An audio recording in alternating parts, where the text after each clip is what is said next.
Asyhadu an la ilaha illallah wa asyhadu anna Muhammadar Rasulullah.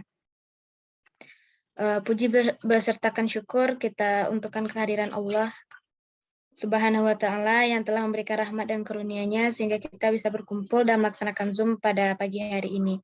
Selawat beriringkan salam tak lupa pula kita untukkan kepada Nabi Muhammad Sallallahu Alaihi Wasallam. Allahumma sholli ala sayyidina Muhammad wa ala ali sayyidina Muhammad. Yang sama-sama kita hormati Ibu dosen Ari Suryani, SPD MPD, yang berhalangan hadir untuk bergabung di Zoom pada pagi hari ini. Baiklah, kami dari kelompok 7 akan mempresentasikan hasil diskusi kami tentang jenis semantik dan jenis makna. Selanjutnya, izinkan saya untuk memperkenalkan rekan-rekan saya. Yang pertama yaitu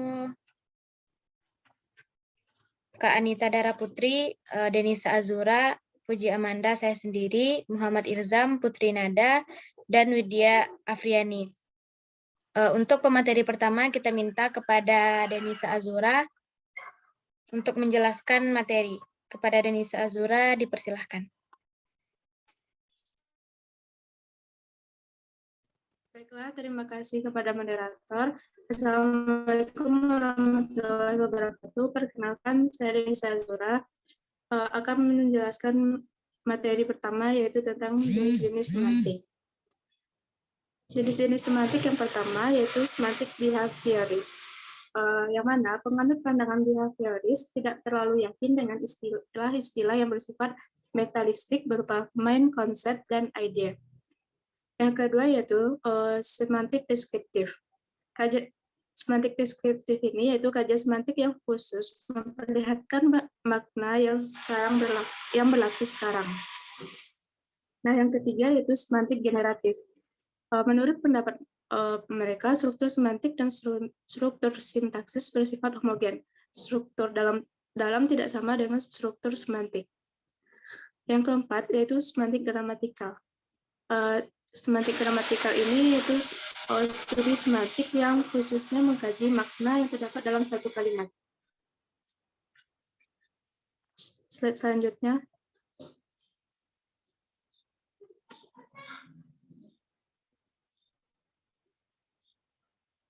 Maaf sebelumnya nanti. Yang kelima yaitu semantik leksikal. Kajian semantik semantik leksikal ini itu kajian semantik yang lebih memuaskan pada pembahasan sistem makna yang terdapat dalam suatu kata. Nah, yang keenam yaitu semantik historis. Semantik historis ini mengkaji tentang sistem makna dalam rangkaian waktu. Yang ketujuh yaitu semantik logika. Semantik logika ini yaitu semantik yang menjelaskan cabang logika modern yang berkaitan dengan konsep-konsep dan notasi simbolik dalam analisis bahasa. Nah, yang terakhir yaitu semantik struktural. Semantik struktural ini berpendapat bahwa setiap bahasa adalah sebuah sistem, sebuah hubungan struktur yang unik yang terdiri dari satuan-satuan yang disebut struktur.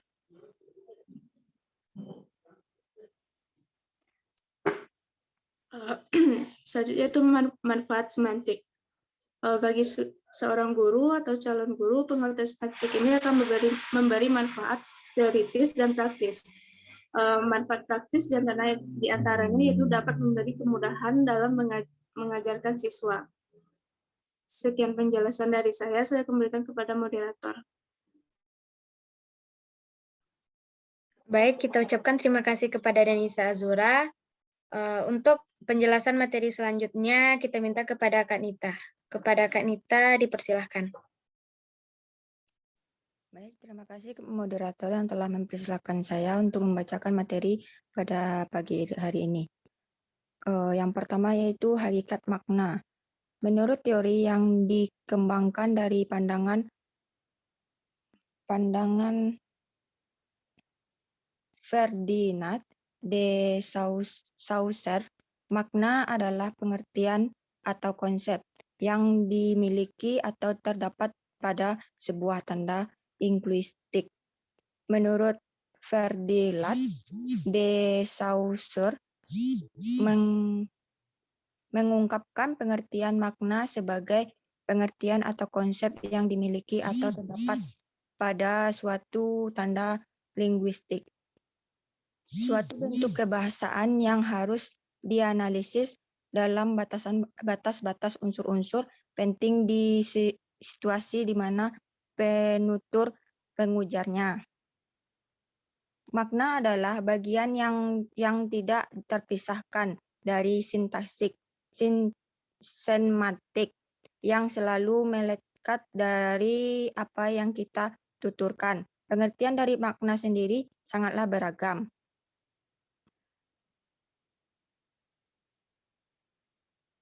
Yang perlu dipahami adalah tidak semua kata atau leksem itu mempunyai acuan konkret di dunia nyata. Misalnya kata buaya dalam kalimat.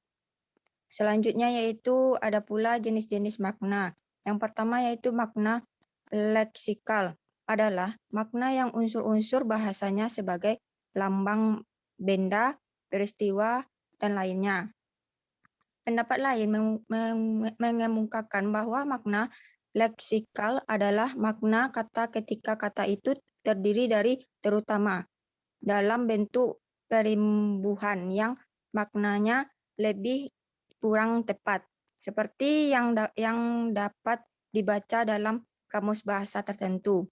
Yang kedua jenisnya yaitu makna gramatikal, adalah makna baru ada kalau terjadi proses gramatikal seperti aplikasi, duplikasi, komposisi. Selanjutnya jenisnya makna kontekstual, adalah makna sebuah laksem atau kata yang berada di dalam satu konteks. Makna ini berhubung dengan situasi, yakni tepat, waktu, lingkungan penggunaan bahasa tersebut.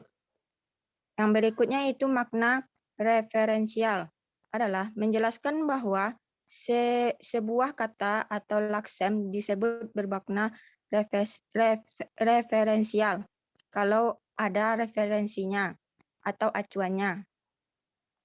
Yang berikutnya yaitu makna denotatif, adalah makna kata atau kelompok kata yang didasarkan atas hubungan lugas antar satuan bahasa dan wujud di luar yang diterapi suatu bahasa itu secara tepat.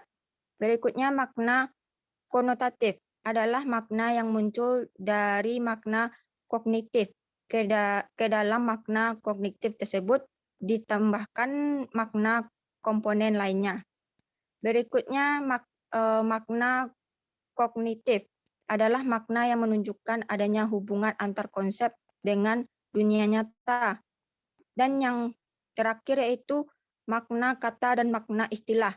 Setiap kata atau laksem memiliki makna, namun dalam penggunaannya makna kata itu baru menjadi jelas kalau kata itu sudah berada di dalam konteks kalimat atau konteks situasinya.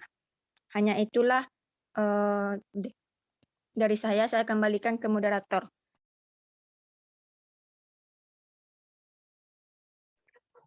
Baik, saya ucapkan terima kasih kepada Kak Nita. Untuk pemateri selanjutnya, kita minta kepada Muhammad Irzam. Kepada Irzam, disilahkan. Baik, bismillahirrahmanirrahim. Terima kasih kepada Puji Amanda yang telah mempersilahkan saya untuk memberikan pemateri selanjutnya. Perkenalkan, nama saya Muhammad Irzam, NIM 2112-9065. Jadi pemateri selanjutnya. Mohon nanti di slide-nya. Lanjut.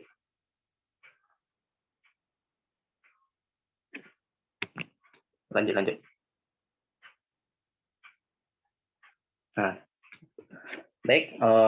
Selanjutnya makna kata dan makna istilah. Setiap kata atau leksem memiliki makna. Namun penggunaannya makna kata itu baru menjadi jelas kalau kata berada dalam konteks kalimat. Berbeda dengan kata, istilah mempunyai makna yang jelas meskipun tanpa konteks kalimat. Contohnya, tangannya luka kena pecahan kaca, lengannya luka karena pecahan kaca. Lanjut, makna konseptual dan makna asosiatif. Itu makna konseptual adalah makna yang dimiliki sebuah lexem terlepas dari konteks apapun.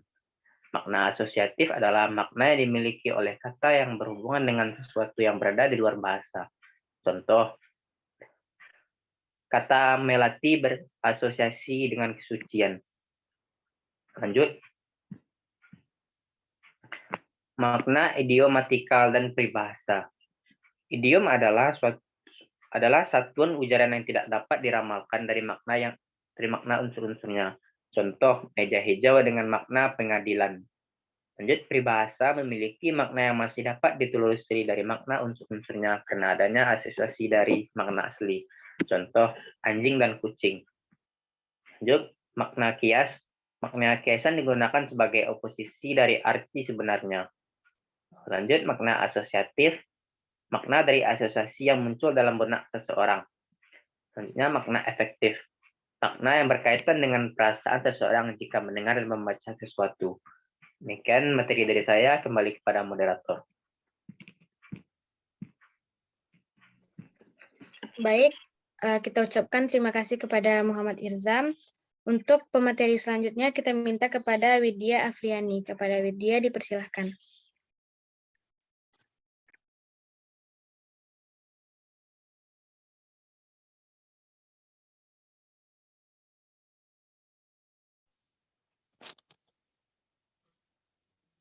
Baiklah, saya akan melanjutkan menjelaskan tentang makna etimologis.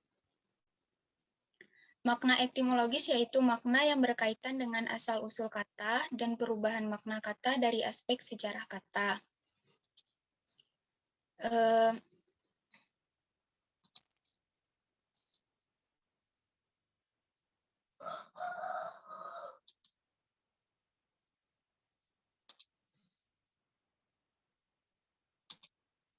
Selanjutnya, relaksi makna.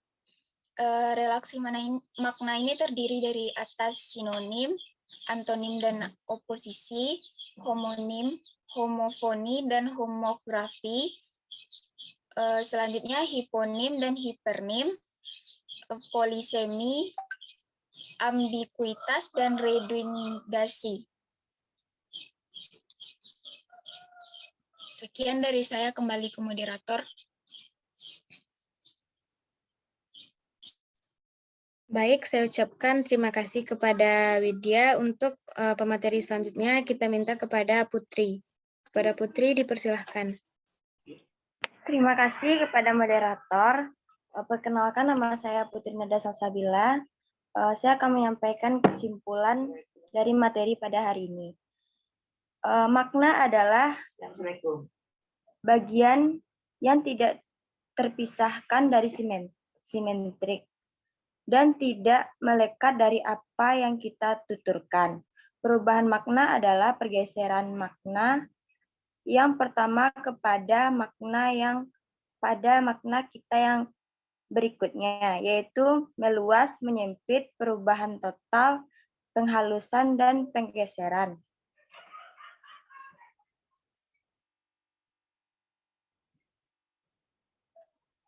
Bahasa. Sekian dari saya, kembali ke moderator.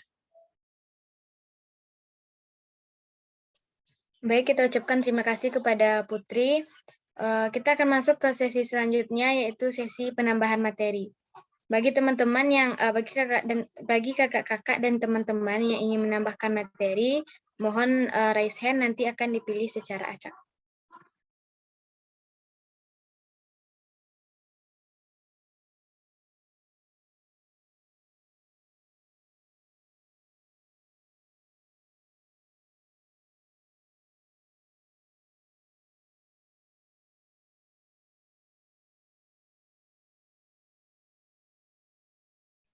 Bagi kakak-kakak dan teman-teman yang ingin menambahkan materi, silahkan raise hand, nanti akan dipilih oleh moderator secara acak.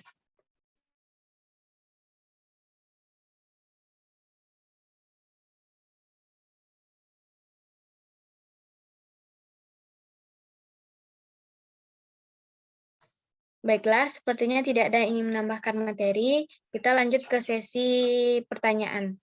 Bagi kakak-kakak dan teman-teman yang ingin memberikan pertanyaan, Silakan raise hand, nanti akan dipilih secara acak.